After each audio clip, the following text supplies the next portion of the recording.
magandang Yung retina natin, may butas po konti ka. ano pong kwan mo po yan, ma'am? Ito po yung mga kwan po ni ma'am.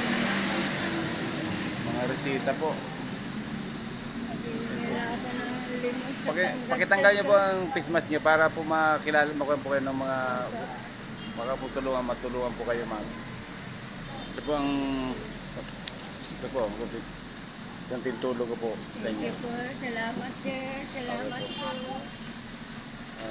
Yan po yung nangailangan po ng tulong, mga kaibigan. Sa Quezon City General Hospital to, sir. Sa Muñoz po. Okay po. Opo. Ano nga pong pangalan niyo, ma'am? Remedios po. Ano apelyido niyo po? Na Rosa. Sana po may makapanood po ng mga mabusilak pong kalooban po sa video po natin. Maraming salamat po.